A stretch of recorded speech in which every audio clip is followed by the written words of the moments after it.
दोस्तों, इसरो के वैज्ञानिकों ने बीच रास्ते में चंद्रयान 3 के साथ ऐसा खेल डाला कि पूरा नासा हिल गया है। पूरी दुनिया में तहलका मच गया है। इसरो के वैज्ञानिकों ने अचानक चंद्रयान 3 के रास्ते को बदल डाला है। आखिर ऐसा क्यों करना पड़ा? दोस्तों, इसरो ही नहीं, नासा भी जी जान से जुटा हुआ है कि चंद्रयान 3 100% सफल हो जाए। इसलिए नासा चंद्रयान 3 की मॉनिटरिंग कर रहा है। वहीं इसरो बेंगलुरु में टेलीमेट्री, ट्रैकिंग और कमांड नेटवर्क स्टेशन से चंद्रयान 3 के हर मोमेंट पर नजर रख रहा है। इसी बीच इसरो ने चंद्रयान 3 को लेकर ऐसी बड़ी और हैरान करने वाली खबर दी है कि पूरी दुनिया में हड़कंप मच गया है। दोस्तों, आगे आपको सारी जानकारी डिटेल में बताने वाला हूं। उससे पहले जान लेते हैं कि इसरो के वैज्ञानिकों ने बीच रास्ते में ऐसा कौन सा खेल डाला है कि नासा को भी सोचने पर मजबूर कर रहा है। तो दोस्तों, बता दें, इसरो के वैज्ञानिकों ने चंद्रयान 3 की पहली, दूसरी और तीसरी ऑर्बिट मैन्यूवरिंग को पूरा कर लिया है। एक के बाद एक ऑर्बिट को बदला जा रहा है। चंद्रयान 3 गोलाकार अर्थ ऑर्बिट में चक्कर न लगाकर अंडाकार अर्थ ऑर्बिट में चक्कर लगा रहा है, क्योंकि अगर गोलाकार अर्थ ऑर्बिट में चक्कर लगाता तो एक ही जगह घूमता रहता और चांद तक कभी न पहुंच पाता। इसलिए इसरो के वैज्ञानिक चंद्रयान 3 का चक्कर अंडाकार अर्थ ऑर्बिट में लगवा रहे हैं। पहले स्टार्टिंग में चंद्रयान 3 173 किलोमीटर की पेरोजी और 31,650 किलोमीटर की एपोजी वाली अंडाकार ऑर्बिट में घूम रहा था, जिसकी एपोजी को 15 जुलाई की दोपहर बदलकर 31,762 किलोमीटर किया गया था। दूसरी ऑर्बिट मैन्यूवरिंग में इसकी नजदीकी दूरी यानी 173 किलोमीटर को बढ़ाकर 220 किलोमीटर के आसपास किया गया था। इस दौरान चंद्रयान 3 के इंजनों को 42 सेकंड तक चालू किया गया था। जी हां दोस्तों, 42 सेकंड में इसरो ने बड़ा खेल डाला है। ये सुनकर चीन भी हक्का बक्का हो गया था। और दोस्तों, बता दें, अभी खबर आ रही है कि चंद्रयान 3 का तीसरा ऑर्बिट मैन्यूवर किया गया है। अब चंद्रयान 3 तीसरे ऑर्बिट में चला गया है। इसरो के वैज्ञानिकों ने चंद्रयान 3 के तीसरी ऑर्बिट को सफलतापूर्वक बदल दिया है और इस समय चंद्रयान 3 पूरी तरह से नॉर्मल कंडीशन में पूरे उमंग और एनर्जी के साथ चांद फतेह करने के लिए आगे बढ़ रहा है। अब सिर्फ 2 ही ऑर्बिट मैन्यूवरिंग बची हुई है, चौथी और पांचवी। उसके बाद चंद्रयान 3 पृथ्वी को छोड़कर चांद के ऑर्बिट में इंटर कर जाएगा। दोस्तों, पेरोजी का मतलब होता है धरती की सतह से कम दूरी और वहीं एपोजी का मतलब होता है धरती की सतह से ज्यादा दूरी। अब बचे चौथे और पांचवे ऑर्बिट मैन्यूवर में एपोजी ही बदला जाएगा। इस तरह चंद्रयान 3 अर्थ से दूर होता जाएगा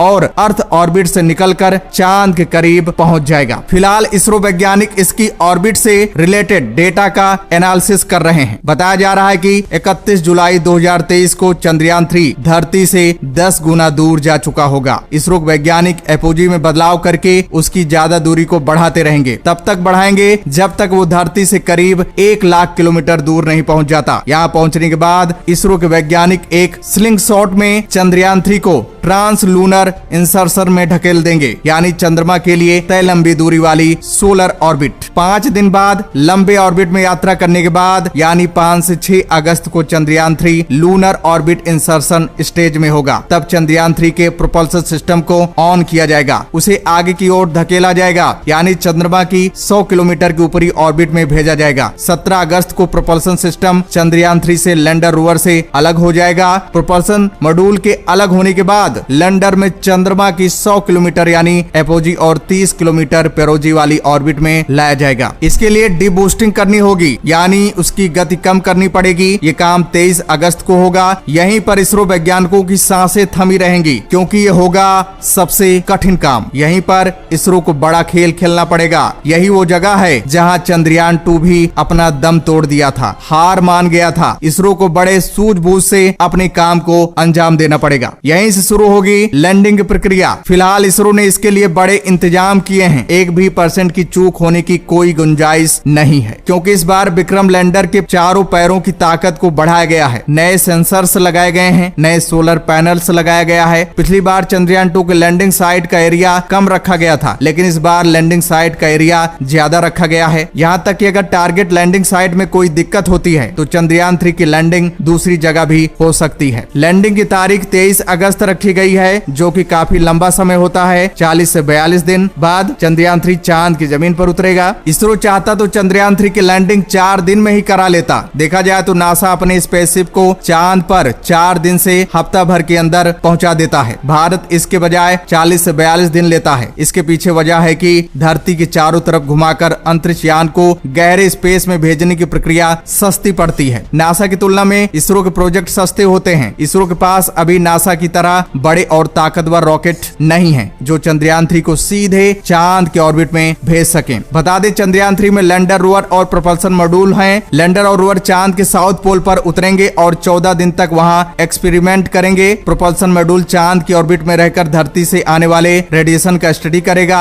मिशन के जरिए इसरो पता लगाएगा कि चांद की सतह पर कैसे भूकंप आते हैं। चांद की मिट्टी का स्टडी भी करेगा। अगर सॉफ्ट लैंडिंग में सफलता मिली, यानी मिशन सक्सेसफुल रहा, तो अमेरिका, रूस और चीन के बाद भारत ऐसा करने वाला चौथा देश बन जाएगा। अमेरिका और रूस दोनों के चंद्रमा पर सफलतापूर्वक उतरने से पहले कई स्पेस क्राफ्ट क्रैश हुए थे। चीन 2013 में चोंगी 3 मिशन के साथ अपने पहले प्रयास में सफल होने वाला एकमात्र देश है। इस मिशन के पीछे भारत का क्या मकसद है, तो बता दें, इस मिशन के जरिए भारत दुनिया को बताना चाहता है कि उसके पास चांद पर सॉफ्ट लैंडिंग करने और रोवर को वहां चलाने की काबिलियत है। ऐसी टेक्नोलॉजी है जो किसी के पास नहीं है। इससे दुनिया का भारत पर भरोसा बढ़ेगा, जो कॉमर्शियल बिजनेस बढ़ाने में मदद करेगा। भारत ने अपने heavy lift launch vehicle LBM-3M4 से चंद्रयान 3 को लॉन्च किया है। इस व्हीकल की काबिलियत भारत पहले ही दुनिया को दिखा चुका है। बीते दिनों अमेज़न के फाउंडर जेफ बेजोस की कंपनी ब्लू ऑरिजिन ने इसरो के LBM-3 रॉकेट के इस्तेमाल में अपना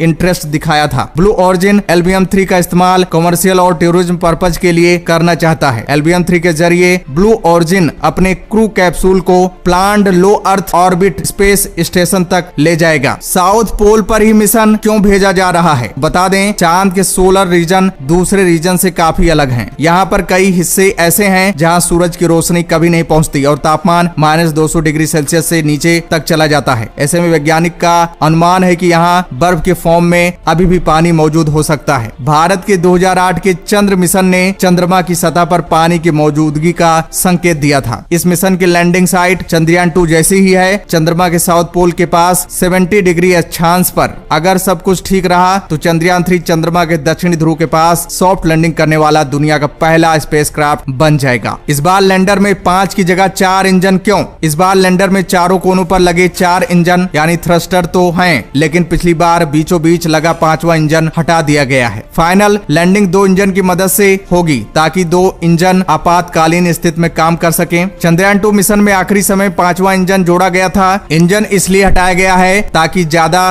फ्यूल साथ ले जाया जा सके। 14 दिन का ही मिशन क्यों होगा? तो बता दें, चंद्रमा पर 14 दिन तक रात और 14 दिन तक उजाला रहता है। जब यहाँ रात होती है तो तापमान -100 डिग्री सेल्सियस से भी कम हो जाता है। चंद्रयान 3 के लैंडर और रोवर अपने सोलर पैनल से पावर जनरेशन करेंगे, इसलिए वो 14 दिन तो पावर जनरेट कर लेंगे, लेकिन रात होने पर पावर जनरेशन प्रोसेस रुक जाएगी। पावर जनरेशन नहीं होगा तो इलेक्ट्रॉनिक्स भयंकर ठंड को झेल नहीं पाएंगे और खराब हो जाएंगे। तो दोस्तों, ईश्वर से प्रार्थना कीजिए कि चंद्रयान 3 100% सफल हो जाए। तो दोस्तों, जय हिंद, जय